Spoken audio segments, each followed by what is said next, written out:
હું ડોક્ટર અનિતા આપ સૌ દર્શક મિત્રોનું હાર્દિક સ્વાગત કરું છું. સ્વાસ્થ્ય સંબંધી ઉપયોગી માહિતી સાથે આજે અમે ફરી આપની સમક્ષ ઉપસ્થિત છીએ. દૂરદર્શન દ્વારા પ્રસ્તુત આજના કાર્યક્રમનો વિષય છે ઉનાળાની ઋતુ દરમિયાન થતા રોગોની આયુર્વેદિક સારવાર. મિત્રો, માર્ચ મહિનામાં જ પ્રખર ગરમીનો અનુભવ આપણે સૌ કરી રહ્યા છીએ. ગ્લોબલ વોર્મિંગને કારણે વાતાવરણનું સંતુલન ખોરવાતા ઉનાળાની શરૂઆતમાં જ આપણા રાજ્યનું મહત્તમ તાપમાન 43 ડિગ્રી સેલ્સિયસ નોંધાયું અને તેને કારણે ગરમીને કારણે થતા જે રોગો છે તે થવાનું જોખમ વધી ગયું છે. પરંતુ ચિંતા કરવાની કોઈ જ જરૂર નથી, કારણ કે કુદરતમાં થતા આ અસંતુલનને કુદરતી ઉપાયો દ્વારા જ સંતુલિત કરવા માટે આપણી પાસે આયુર્વેદ અને નેચરોપેથી જેવી કુદરતી અને ખૂબ જ પ્રાચીન જે પદ્ધતિઓ છે તે ઉપલબ્ધ છે. તો તે વિશે આજના કાર્યક્રમમાં આપણે વિસ્તૃત ચર્ચા કરીશું અને આયુર્વેદ તેમજ નેચરોપેથી દ્વારા ઉનાળામાં થતા રોગો વિશે આપણે કેવી રીતે તેની સામે લડત આપી શકીએ તે વિશે વિસ્તૃત ચર્ચા કરીશું. તે માટે દૂરદર્શન સ્ટુડિયોમાં આપણી સાથે ઉપસ્થિત છે ડોક્ટર ધર્મેશ પટેલ સર. નમસ્કાર ડોક્ટર ધર્મેશ સર, આપનું અમારા કાર્યક્રમમાં સ્વાગત છે. તેમનો પરિચય આપું તો ડોક્ટર ધર્મેશ પટેલ સર ગાંધીનગર રાંધેજા ખાતે નેચરોપેથી વિભાગમાં ચીફ મેડિકલ ઓફિસર તરીકે સેવા આપી રહ્યા છે. તેમની સાથે છે ડોક્ટર ધર્મેન્દ્ર પટેલ સર. નમસ્કાર ડોક્ટર ધર્મેન્દ્ર સર, આપનું પણ અમારા કાર્યક્રમમાં હાર્દિક સ્વાગત છે. તેઓ ગાંધીનગર સિવિલ હોસ્પિટલમાં આયુર્વેદિક રિસર્ચ ડિપાર્ટમેન્ટમાં રેસિડેન્ટ મેડિકલ ઓફિસર તરીકે કાર્યરત છે. દર્શક મિત્રો, આપની ટેલિવિઝન સ્ક્રીન ઉપર જે નંબર ડિસ્પ્લે થઈ રહ્યા છે તેની ઉપર કોલ કરીને આપ અમને આપના પ્રશ્નો ટૂંકમાં જણાવી શકો છો. આપની સાથે ઉપસ્થિત નિષ્ણાંત સ્ટુડિયોના માધ્યમથી આપની સમસ્યાનું નિરાકરણ કરશે. સૌ પ્રથમ ડોક્ટર ધર્મેશ સર, આપ અમારા દર્શક મિત્રોને જણાવો કે ઉનાળાની ઋતુ દરમિયાન કેવા પ્રકારના રોગો વધુ પ્રમાણમાં જોવા મળે છે? જે પ્રમાણે અનિતાબેને કીધું કે ગ્લોબલ વોર્મિંગની અત્યારે જે સમસ્યાથી આપણે પીડાઈ રહ્યા છે, જે ગરમી મે મહિનાની અંદર પડવી જોઈએ એ અત્યારે આપણે માર્ચ મહિનામાં પણ અનુભવી રહ્યા છીએ, જેને કારણે ઘણી બધી બીમારીઓ અત્યારે ચાલુ થઈ ગઈ છે, જેમ કે નાના બાળકો, વૃદ્ધો, મજૂરી કરતા લોકો અને સગર્ભા મહિલાઓ, એમાં આ તકલીફ જે છે એ વધી જવાની શક્યતા રહેલી છે. સૌથી પહેલાં જોઈએ તો નસકોરી ફૂટવી નાના બાળકોમાં એ અત્યારે કોમન થઈ ગયેલું છે. લૂ લાગવાનું પણ આપણે જોઈ શકીએ છીએ. અતિસાર એટલે કે ઝાડાનો પ્રોબ્લેમ થઈ શકે. ત્યારબાદ ઉલટીની પણ ઉલટી, પછી ચક્કર આવવા, તાવ આવવો, બીપીમાં પણ વધઘટ થવી જેવા ઘણા બધા રોગો અત્યારે થઈ શકે તેમ છે. બીજું કે માથાનો દુખાવો પણ ઘણા લોકોમાં થાય છે. તો આવી નાની નાની બીમારીઓ જે છે એ આપણે સરળ ઉપચારથી પણ મટાડી શકીએ. જી પટેલ સર, એટલે કે જે આપણે જેમ કહ્યું કે ગ્લોબલ વોર્મિંગને કારણે ઉનાળામાં મે મહિનામાં જે ગરમીનો અનુભવ થવો જોઈએ તે માર્ચ એપ્રિલ મહિનામાં જ થવાનું શરૂ થઈ ગયો છે અને તેને કારણે બાળકોથી લઈને વૃદ્ધ સુધી દરેક વ્યક્તિમાં અનેક પ્રકારના રોગો જેમ કે ઝાડા ઉલટી થવા, માથાનો દુખાવો, ચક્કર આવવા વગેરે જેવા જે રોગો છે અને હીટ સ્ટ્રોક છે કે સનસ્ટ્રોક છે એવા બધા રોગો પણ થવાની સંભાવના છે. ડોક્ટર ધર્મેન્દ્ર પટેલ સર, હવે આ બધા રોગો વિશે આપણે જ્યારે વિસ્તૃત ચર્ચા કરતા હોઈએ ત્યારે સૌ પ્રથમ તો ઉનાળામાં દાહ એટલે કે બર્નિંગ સેન્સેશન થવું આપણા શરીરમાં, એ એટલે શું અને તેની આયુર્વેદિક સારવાર કેવી રીતે કરવામાં આવે છે તે વિશે વિસ્તૃત માહિતી અમારા દર્શક મિત્રોને આપો. હા બેન, હવે દાહ એટલે શરીરમાં સાદી ભાષામાં આપણે કહીએ તો બળતરા થવી. એના આયુર્વેદ પ્રમાણે 7 અલગ અલગ પ્રકારો છે, પણ આ દાહ થાય ત્યારે શરીર ઉપર ચકામા થઈ જતા હોય છે, ક્યારેક ગુલાબી કે લાલ રંગની ફોડકીઓ થઈ જતી હોય છે, વધારે પ્રમાણમાં હોય તેનાથી ચક્કર આવે, એ બેભાન પણ થઈ જાય આનાથી વધારે પ્રમાણમાં હોય તો. અને ઘરગથ્થુ ઉપાયો શું? તો પ્રવાહી લેવાનું વધારે રાખવું જોઈએ. એકદમ ગરમીમાંથી એકદમ ઠંડીમાં ના જવું જોઈએ. જેમ કે આપણે ચિલ્ડ એસીમાંથી તરત જ ગરમ વાતાવરણમાં જઈએ તો આ વધી શકે છે, તો એ ટાળવું જોઈએ. અને સાથે એવા પ્રકારના ચંદનના લેપ કરી શકાય આપણે. પછી આયુર્વેદમાં જે અલગ અલગ પ્રકારના ફૂલોની સુગંધ લેવાનું કહેલું છે એ આપણે લઈ શકીએ. પછી જે લાજા કહે છે એટલે કે ડાંગરની ધાણી, એનું પ્રવાહી કરી અને એ પ્રવાહી પણ પીવામાં આવે તો પણ આપણને ફાયદો કરે છે. પછી દેશી ગાયનું ઘી અને દૂધનું પ્રમાણ વધારે લેવામાં આવે તો એ પણ ફાયદો કરે છે. સાકર, વરિયાળી, જીરું, ધાણા, સૂકા દાણા, લીલા દાણા, આ બધાનું શરબત બનાવીને પણ આપણે લઈએ ઘરગથ્થુ ઉપચાર તરીકે તો આ પણ આપણને ખૂબ ફાયદો કરે. જી પટેલ સર, ખૂબ જ અગત્યની વાત આપે કહી કે આ જે ઋતુ છે તે દરમિયાન વધુ પ્રમાણમાં લોકોને બળતરાનો, શરીરમાં બળતરાનો જે સમસ્યા છે તેનો સામનો કરતા હોય છે અને એમાં જ્યારે પ્રખર તાપમાંથી આવીને સીધો એ લોકો એસીમાં બેસે અથવા તો ઠંડુ પાણી પીવે એને કારણે શરીર ઉપર ચકામા થતા હોય છે અને આ બધી સમસ્યાઓ એમને નડતી હોય છે અને તેને લીધે જે આપણે તેના ઉપાયો તરીકે ઘણા બધા ઘરગથ્થુ ઉપાયો વિશે પણ આપે વાત કરી. ડૉક્ટર ધર્મેશ પટેલ સર, હવે જ્યારે તેમણે બળતરા વિશે શરીરની વાત કરી. તો આપણું જે પાચન તંત્ર છે તે ઉનાળાની ઋતુ દરમિયાન સૌથી વધારે તેના પર અસર થતી હોય છે. તો ઉનાળાની ઋતુમાં પાચન તંત્રને લગતા કયા કયા રોગો વધુ પ્રમાણમાં જોવા મળે છે અને તેના લક્ષણો કયા, તે વિશે અમારા મિત્રોને માહિતી આપો. આમ તો આપણી જે ખાવા પીવાની જે આપણી ટેવો છે એને કારણે મુખ્યત્વે પાચન તંત્રની અંદર ઘણી વખતે ડાયરિયાનો પ્રોબ્લેમ બહુ કોમન જોવા મળતો હોય છે, કારણ કે શરીરમાં પાચન એટલે ધીમું થઈ જતું હોય છે. બીજું ઉલટીનો પણ પ્રોબ્લેમ થતો હોય છે. બહારની વસ્તુ આપણે ખાવા માટે બહુ અત્યારે ટેવાયેલા છીએ, તો બહારથી કંઈ પણ વિચાર્યા વગર ખાઈ લેતા હોઈએ છીએ. ત્રીજું, પાણીનો પણ આપણે ઉપયોગ એવી રીતે કરતા હોઈએ છીએ કે ગમે ત્યાંથી જ્યાં પણ મળે આપણે પાણી પી લેતા હોઈએ. ઉપરાંત એકદમ ઠંડુ પાણી પણ જો ન પીવું જોઈએ, એ પણ આપણે ગમે ત્યારે બહુ વધારે તરસ લાગતી હોય તો બહુ ઠંડુ પાણી પી લેતા હોઈએ છીએ, જેને કારણે આપણને ઝાડાનો પ્રોબ્લેમ, ઉલટીનો પ્રોબ્લેમ વધારે અને ડાયજેસ્ટિવ સિસ્ટમ આપણી નબળી પડી જતી હોય છે. એટલે પછી એ બધી કારણે ઘણી વખતે માવડાની અસર પણ થઈ જતી હોય છે. જી સર, એક કોલર આપણી સાથે વાત કરવા માંગે છે, મહેન્દ્રભાઈ કડીથી. હેલો. હા જી નમસ્કાર મહેન્દ્રભાઈ, આપનો પ્રશ્ન શું છે? આ પ્રશ્ન એ છે કે ગરમીના 3 મહિના આવે ને એ વખત બૈડાની અંદર શું પાછળના ભાગમાં આમ ચામડી ફાટતી હોય ને એવી ગરમી નીકળે, એ શાના કારણે થાય છે અને આ તકલીફ થાય છે એનું સોલ્યુશન માટે શું કરવું, કઈ દવા રાખવી? જી ડોક્ટર ધર્મેન્દ્ર પટેલ સર. હા, હવે મહેન્દ્રભાઈ તમે એક તો લેપ કરવાનું રાખો. ત્યાં આપણે એક કઠોર આવે છે. હલો. હા હલો, મારો અવાજ આવે છે આપને? હા અવાજ આવે છે. ગાયના દૂધમાં મસૂરની દાળ હોય છે. મસૂરની દાળને ગાયના દૂધમાં તમે ઘસી અને એનો લેપ કરવાનું રાખો, એનાથી ફાયદો થશે. પછી ખાવામાં રાઈ, ગરમ મસાલા વગેરે ટાળો અને ત્યાં કોપરેલ, શુદ્ધ કોપરેલ લગાવવાનું તમે ઘરગથ્થુ ઉપચાર તરીકે કરી શકો અને દિવેલ પણ આપ લગાવી શકો, તો આનાથી તમને તાત્કાલિક રાહત જણાશે. જી એક અન્ય કોલર છે આપણી સાથે, તરલાબેન જામનગરથી. હેલો. હાલો, નમસ્કાર. જી નમસ્કાર. હા, મારો પ્રશ્ન છે, ઉનાળાની ઋતુમાં કેસર ગુગળ આરોગ્યવર્ધીની વટી, મહામંચી સ્ટારી વધતી જી 2 ગોળી લોહી શુદ્ધિ કરવા માટે લેવાથી એસિડિટી થાય છે, તો તેના માટે શું કરવું? જી ડોક્ટર ધર્મેન્દ્ર સર. બેન, ગુગળ છે એ ઉષ્ણ છે, એટલે વૈદ્યકીય માર્ગદર્શન સિવાય ઉનાળાની ઋતુમાં લેવાનું ટાળવું જોઈએ. આરોગ્યવર્ધીને પણ આ પ્રકારે તમે જાતે ના લઈ શકો. એટલે ઉનાળાની ઋતુમાં તમારા નજીકના વૈદ્ય પાસે જે ચામડીના રોગ કે કોઈ પણ રોગ માટે ચિકિત્સા ચાલતી હોય તો ઉનાળાને લગતી જે ચિકિત્સા છે એને ધ્યાનમાં રાખીને દવા લેવી જોઈએ. જી દર્શક મિત્રો, ઉનાળાની ઋતુ દરમિયાન થતા રોગોની સારવાર વિશે ઘણી અગત્યની ચર્ચા આપણે કરી રહ્યા છીએ. આ ચર્ચા આગળ પણ ચાલુ રાખીશું, પરંતુ લઈએ એક વિરામ.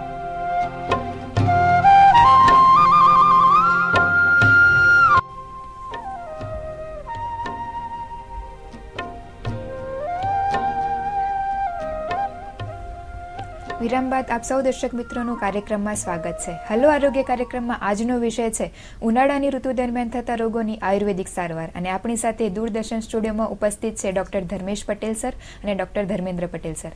ડોક્ટર ધર્મેન્દ્ર સર, બ્રેક પહેલા તેમ ડોક્ટર ધર્મેશ સરે જણાવ્યું કે ઉનાળાની ઋતુ દરમિયાન પાચન તંત્રને લગતા ઘણા બધા રોગો થતા હોય છે, તો તેની અંદર મુખ્ય છે અતિસાર, એટલે કે ઝાડા થવા. તો તેની સારવાર આયુર્વેદ પ્રમાણે કેવા પ્રકારે કરવામાં આવે છે? હા બેન, હવે અતિસારમાં એક તો શરીરમાંથી પ્રવાહીનું પ્રમાણ ઘટી જતું હોય છે, એટલે સૌથી પહેલું કામ એ હોય છે કે આપણે પ્રવાહીનું પ્રમાણ શરીરમાં જાળવી રાખીએ. એ કઈ રીતે જાળવી રાખીએ? તો લીંબુ છે, સાકર છે, એ બધાનું શરબત બનાવી થોડુંક નમક નાખીને શરબત પીવામાં આવે સતત. પછી એમાં લંઘન આયુર્વેદમાં એટલે ઉપવાસ, હરવા ઉપવાસ એવી એક ચિકિત્સા કહેલી છે. પછી સૂંઠ લેવાનું કહેલું છે, સૂંઠથી સિદ્ધ પાણી લેવાનું કહેલું છે. એ અતિસારને એકદમ સીધા કોઈ દવા લઈને બંધ ના કરી દેવા જોઈએ, પણ આપણી રહેણી કરણીમાં અને ખોરાકમાં ફેરફાર કરી અને એની મેરે સ્વાભાવિક રીતે બંધ થાય અને પાણીનું પ્રમાણ આપણે જાળવી રાખીએ, આ પ્રકારે એની ચિકિત્સા ઘરગથ્થુ ઉપચારથી કરી શકીએ. જી સર, એક અન્ય કોલર છે આપણી સાથે, દિનેશભાઈ બનાસકાંઠાથી. હેલો. હેલો. હા જી. જી નમસ્કાર દિનેશભાઈ. હા, મારો પ્રશ્ન છે કે બેન, મને ઉનાળામાં શરદી બહુ થાય છે. અત્યારે બી શરદી જ છે, અત્યારે પાણી પડે અને છૂટું ને એવું બધું રહે છે. ઉનાળાનું આ વધારે મારે પ્રોબ્લેમ બને છે. જી ડોક્ટર ધર્મેન્દ્ર સર. હા, હવે એ ઉનાળાની શરદી છે એ પિત્તના કારણે થાય છે ને વાયુના કારણે થાય છે, કારણ કે શરીરમાંથી દ્રવાંશ છે સૂર્ય શોષી લે છે. તો આ માટે તમારે દેશી ગાયના ઘી દૂધનું સેવન કરવું જોઈએ. દૂધ અને ભાત એટલે કે લાલ ચોખા છે, દૂધ અને સાઠી ચોખા છે, અને ખીર બનાવીને ખાવી જોઈએ. એલચીનું પ્રમાણ રાખવું જોઈએ. જીરું, વરિયાળી, એનું શરબત વગેરે આપ બનાવીને પીવો તો આ પિત્તથી થતી શરદી છે, આ પ્રકારે તમે એના ઉપર કાબુ મેળવી શકશો. જી ડૉક્ટર ધર્મેન્દ્ર સર, આપે જણાવ્યું કે ઉનાળાની અંદર જ્યારે અતિસાર એટલે કે ઝાડા થતા હોય ત્યારે સૂંઠનું પાણી પીવું જોઈએ. તો અમારા દર્શક મિત્રોને એવો પ્રશ્ન થઈ શકે કે ઉનાળામાં સૂંઠ એ ગરમ ન પડે આપણા શરીરમાં? હા, ખૂબ સરસ પ્રશ્ન છે. આદુ ગરમ છે, સૂંઠ ગરમ નથી, અને સૂંઠથી સિદ્ધ થયેલું પાણી છે એ પણ ગરમ નથી, એટલે આપ નિશ્ચિતપણે લઈ શકો, એ ગરમ નહીં પડશે. જી જરૂરથી.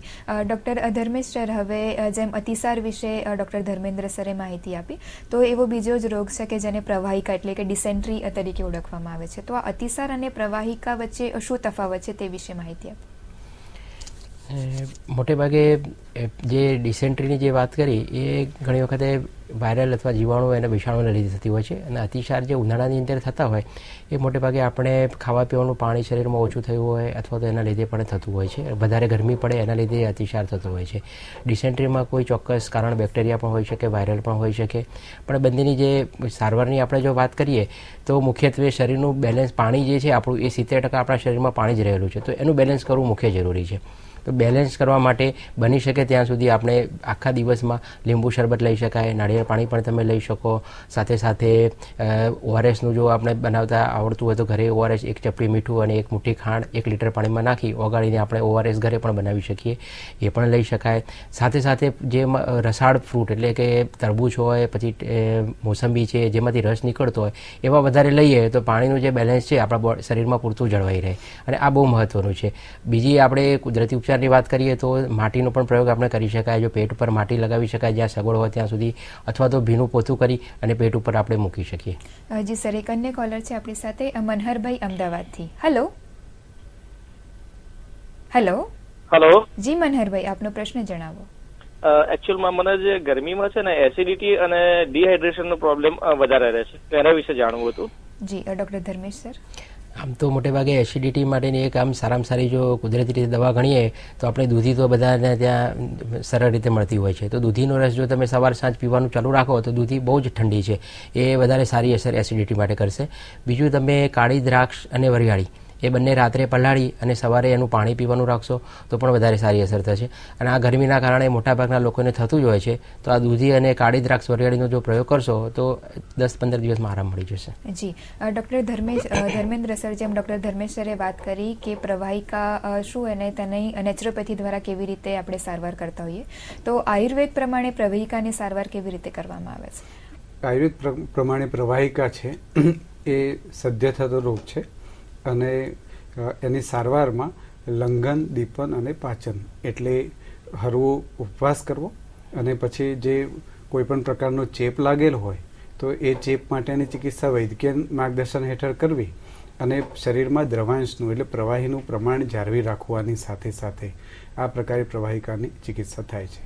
જી ડૉક્ટર ધર્મેશ સર, હવે એક અન્ય સમસ્યા આપણે જોતા હોઈએ છીએ કે બાળકો અને મોટી ઉંમરના લોકોને પણ ઉનાળામાં નસકોરી ફૂટવાના બનાવો થતા હોય છે, તો તેનું કારણ શું છે અને તેની સારવાર કેવી રીતે કરવામાં આવે છે? આમ તો નાકની અંદર એક લિટલ્સ એરિયા કરીને એક જે છે જેની અંદર નાની નાની રક્તવાહિનીઓ છે, એટલે વધારે ગરમી હોય એના કારણે નસ ફાટી જતી હોય અને જેના કારણે નસકોરી ફૂટતી હોય છે. ઉંમરવાળા વૃદ્ધોમાં કદાચ બ્લડ પ્રેશર વધી જાય એના લીધે પણ આ નસકોરી ફૂટતી હોય છે.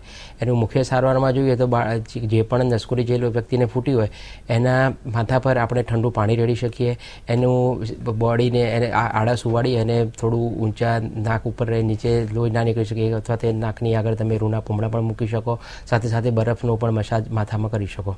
જી સર, એક કોલર આપણી સાથે વાત કરવા માંગે છે, વિક્રમભાઈ બનાસકાંઠાથી. હેલો. હેલો, નમસ્કાર મેડમ. જી નમસ્કાર. મોઢા ઉપર ને બીજે ચીલ થાય છે વધારે. જી ઉનાળાની ઋતુ દરમિયાન થાય છે કે આખા વર્ષ દરમિયાન ખીલ થાય છે? ના, ઉનાળાની ઋતુ દરમિયાન. જી ડૉક્ટર ધર્મેન્દ્ર સર.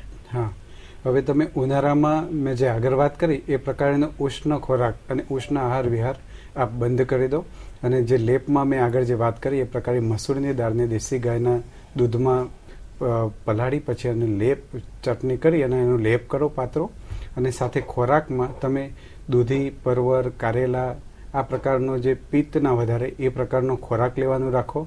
સાથે ખીર મેં આગળ વાત કરી એ પ્રકારે દેશી ગાયના દૂધમાં લાલ ચોખા અથવા તો સાટી ચોખા એની ખીર બનાવીને એનું પ્રમાણ પણ વધારે રાખો, એટલે પિત્તનું શમન થશે, એટલે આ ખીલ કાબૂમાં આવશે. જી સર. ડૉક્ટર ધર્મેશ સર, હવે ઉનાળાની ઋતુ દરમિયાન આપણે જોતા હોઈએ છીએ કે ઘણા બધા દર્દીઓમાં પેશાબમાં બળતરા અને પેશાબ અટકીને આવો એવી સમસ્યા થતી હોય છે, તો તેના કારણો શું છે અને તેનાથી કેવી રીતે બચી શકાય? આમ તો મોટે ભાગે મુખ્ય કારણ એનું તો આપણે પાણી ઓછું પીતા હોઈએ તો જ આ પ્રકારનો પ્રોબ્લેમ થતો હોય છે, જે વધારે નાના બાળકોમાં થઈ શકે અને બહેનોમાં પણ વધારે થઈ શકતો હોય છે. તો એનું મુખ્ય તો આપણા શરીરમાં ફ્લૂઇડનું બેલેન્સ થવું વધારે જરૂરી છે. તો લીંબુ શરબત, ખાટા ફ્રૂટો, ફળ હોય એનો રસ, એ બધું કરીએ તો એનાથી પેશાબમાં વધારો થઈ શકે એવું થઈ જાય.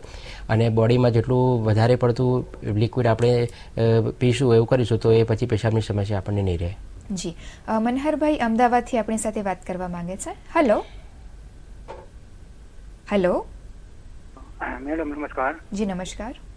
હા, મારો પ્રશ્ન એ છે કે આ ઉનાળાની અંદર આપણે ખજૂર અને ગોળ, જી ખજૂર ગોળ એ આપણે ખાવામાં કઈ તકલીફ પડે ઉનાળે? જી ડૉક્ટર ધર્મેન્દ્ર સર. તમારે ખજૂર અને ગોળ ખાવા હોય તો દેશી ગાયના ઘી સાથે સરખા પ્રમાણમાં મિશ્ર કરીને આપ ખાઈ શકશો. એકલા ખજૂર અને ગોળ નહીં ખાશો. જી ડૉક્ટર ધર્મેન્દ્ર સર, આપણે આ ચર્ચા આગળ ચાલી રાખીશું, પરંતુ હવે લઈએ એક વિરામ.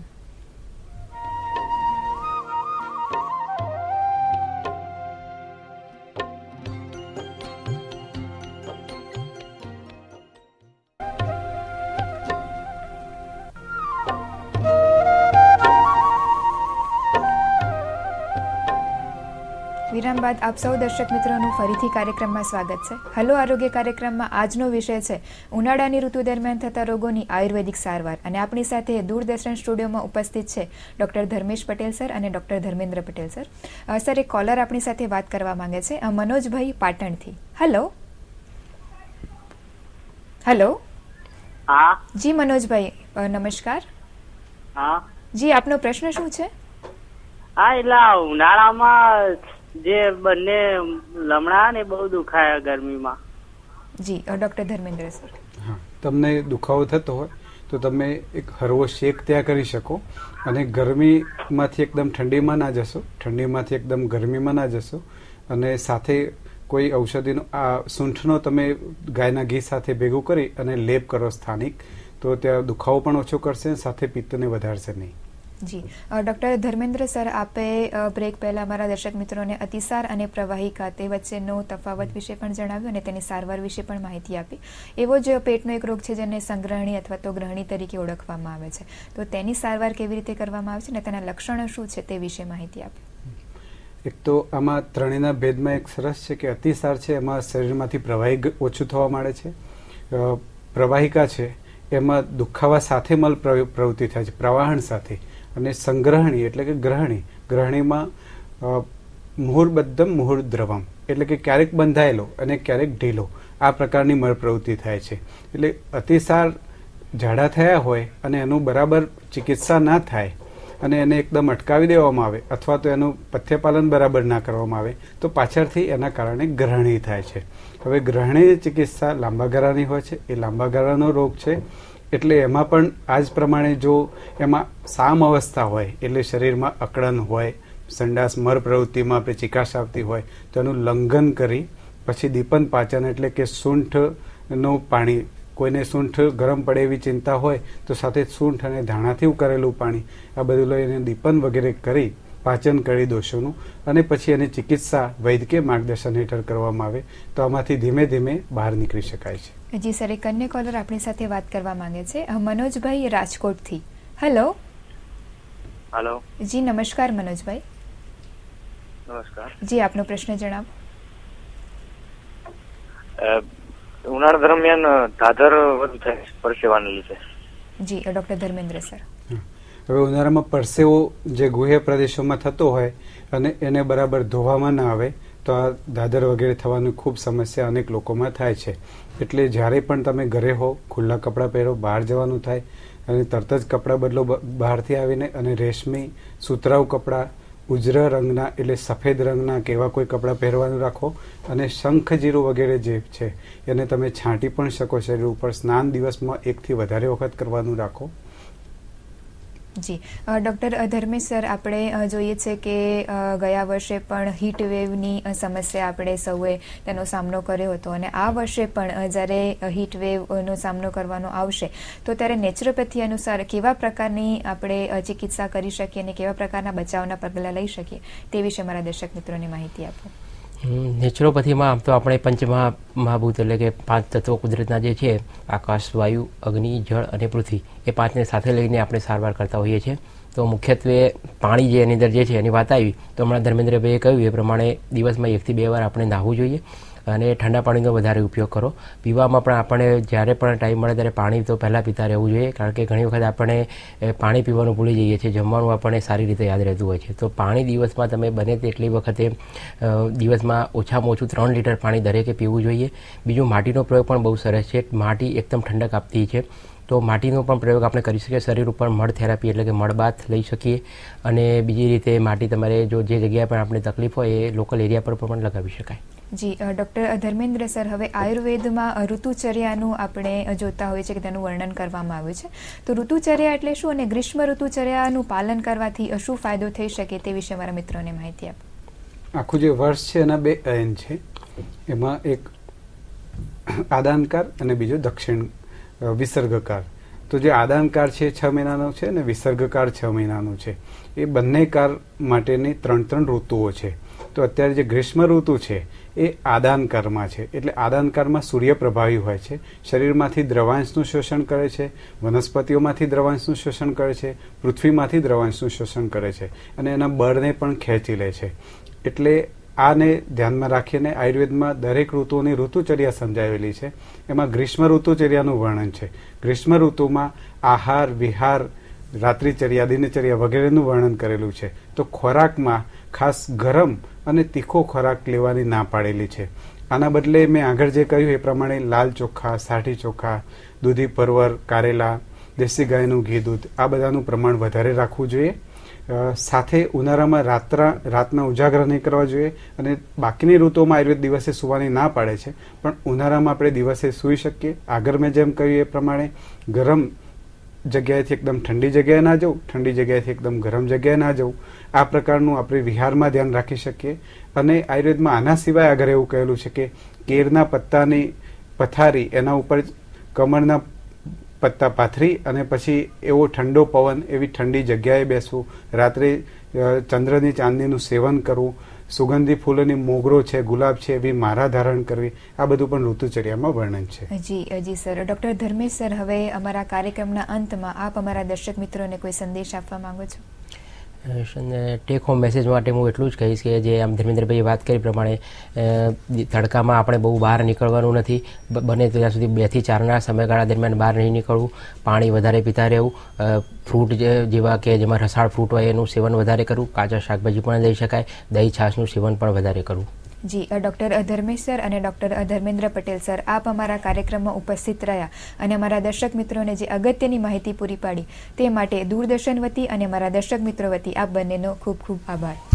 મિત્રો, સમય થઈ ગયો છે આપ સૌથી રજા લેવાનો. ફરી મળીશું આ જ કાર્યક્રમમાં કોઈ નવા વિષયને લઈને. ત્યાં સુધી અમને રજા.